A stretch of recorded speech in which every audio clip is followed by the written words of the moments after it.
think about railway infrastructure in developed countries, what comes to mind? Probably Grand Central in New York, maybe Shinjuku Station in Tokyo. Those temples of transportation the whole world used to look up to. But while the West struggles with aging infrastructure, cost overruns, and political fights that drag on for decades, down in Southwest China, a completely different era is being built. It's faster, bolder, and so ambitious it almost feels like something out of science fiction. That's Chongqing East Station, a high-speed rail hub built at the scale of an entire city. In this video, we're going to break down how China turned a single train station into a horizontal city. And answer one big question: is this kind of mega infrastructure just a show of strength, or is it quietly rewriting the economic map of Southwest China? Stay with this video until the very end, and you'll see why one station can act as a prototype for future cities, where transportation, commerce, and everyday life all sit under one gigantic roof. In the first 2 decades of the 21st century, China entered a golden age of infrastructure. It paved tens of thousands of kilometers of expressways. It built some of the longest river-spanning bridges in the world.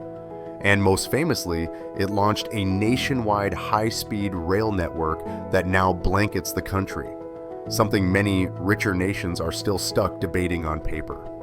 GDP grew at double-digit rates. Hundreds of millions of people escaped poverty, and a powerful belief took root. If there's enough will and enough capital, no project is truly impossible. But in the next phase, the challenge got more complicated.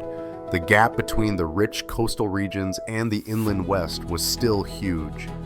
Megacities like Chongqing, visually stunning but carved up by mountains, cliffs, and deep rivers, were still paying the price of high logistics costs, long travel times, and a hard fight to attract high-quality investment.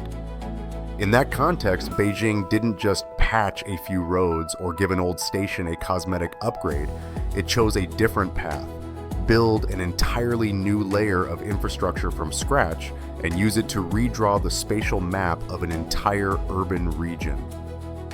On the eastern edge of Chongqing, an area of steep hills once labeled too difficult to build on, a new giant appeared: Chongqing East High-Speed Railway Station, surrounded by a brand new urban district called East Station Hub New City. And the numbers behind this project are almost hard to believe. The station's total floor area is over 1.2 million square meters, roughly the size of more than 170 soccer fields combined. The total investment is around 5.8 billion USD, nearly as much as building a medium-sized international airport from scratch. Construction took about 38 months, from full-scale groundworks to opening day. It ranks among the largest railway stations in the world by floor area, a single continuous structure with 8 levels above and below ground, 15 platform, and 29 tracks. Before Chongqing East existed, the city's rail network was crammed into older hubs like Chongqing North, which were already overloaded. The mountainous terrain made any expansion extremely expensive. A trip from Chongqing to Chengdu could take 4 to 5 hours. And to reach major manufacturing centers and seaports on the eastern coast, passengers and goods had to sacrifice huge amounts of time. Now, with a 1-hour trip to Chengdu and direct access to China's 8 vertical, 8 horizontal, high-speed rail grid, Chongqing East has turned a hilly urban fringe full of rocky slopes into a brand new transport and logistics gateway for the entire West. On paper, building a station sounds simple. Pour the foundations, put up a frame, add a roof, lay the tracks, and hook up the metro. In reality, doing that on a hillside in 40+ degree heat on uneven ground meant the engineers had to turn the whole area into a kind of terrain surgery site. They cut and moved entire hills of soil and rock to create a level platform for the huge concourses and long rows of platforms. Each layer of earth was carved almost like with a scalpel, with tolerances measured in millimeters. The main structure follows a bridge plus building concept. The tracks and platforms sit on an elevated deck, while underneath are the concourse level, metro lines, bus terminals, parking, and a shopping mall. As if you built a long bridge, then stuffed a multi-story commercial center into the space below it. On top of everything is a steel and glass roof of about 120,000 square meters, weighing more than 16,000 tons. It's split into giant segments, assembled on the ground, then lifted together by hydraulic jacks, like raising an artificial sky above the station.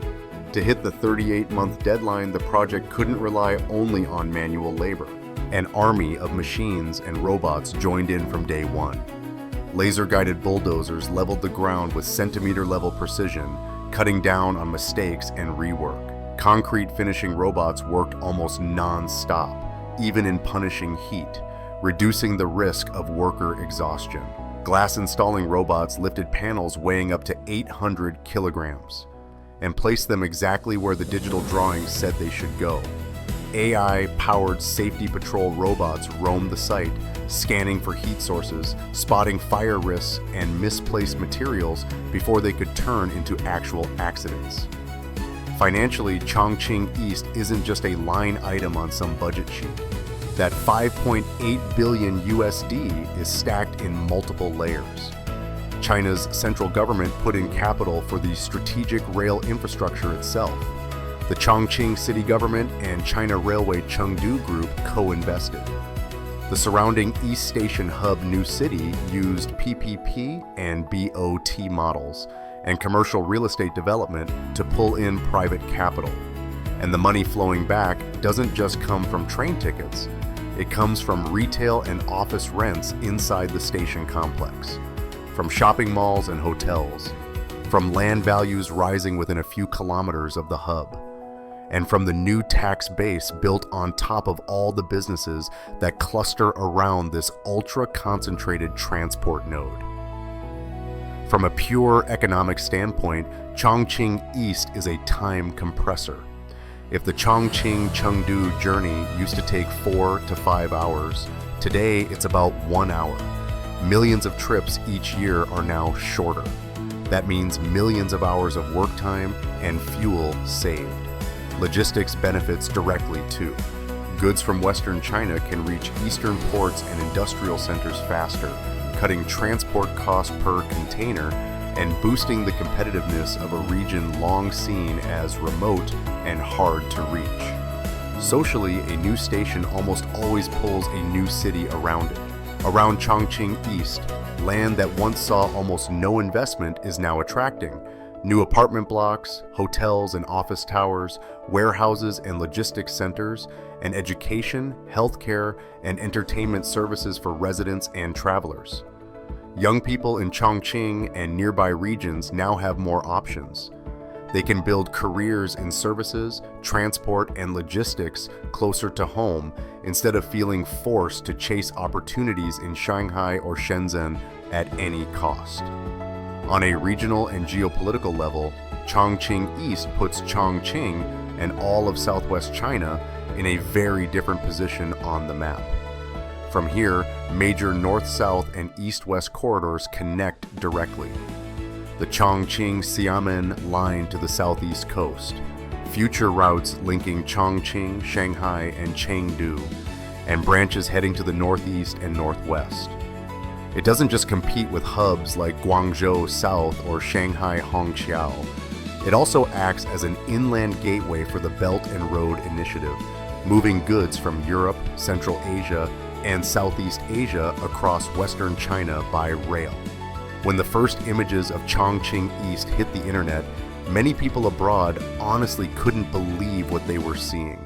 Some comments sounded like this: they built a train station the size of an airport in under 4 years, whereas where I live, upgrading an old station takes more than 10 years of arguing.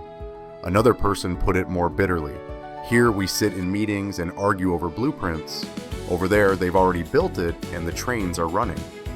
In foreign news reports, a few experts had to admit This is the kind of infrastructure the developed world used to build in the 20th century. But now it feels like only China is doing it at this scale. Those reactions point to a simple reality. Chongqing East isn't just a station. It's how China shows it still has the organizational, financial, and engineering muscle. Many developed countries are struggling to recover. From far away, Chongqing East is just a massive block of concrete, steel, and glass, sitting on the edge of a mountain megacity. Look closer, and it becomes something else. A stress test of political vision, a barometer of investor confidence in the future of Western China, and a mirror reflecting how serious a country really is about the future of its infrastructure. On land once written off as too hard to develop, China turned it into a statement. No terrain's too difficult, only vision that isn't far enough and will that isn't strong enough. From Chongqing East Station to the entire East Station hub, new city rising around it, all the pieces are forming a new picture. China is no longer just chasing the rest of the world in infrastructure. It's becoming one of the places rewriting the rules for global transportation and urban development. So what about you? What surprised you the most in this story? The speed of construction, the sheer scale of a station city, or the vision of turning transportation infrastructure into an engine for an entire regional economy? If you found this video helpful, drop a comment, hit like, and subscribe to the channel so we can keep exploring more stories like this in the next episodes.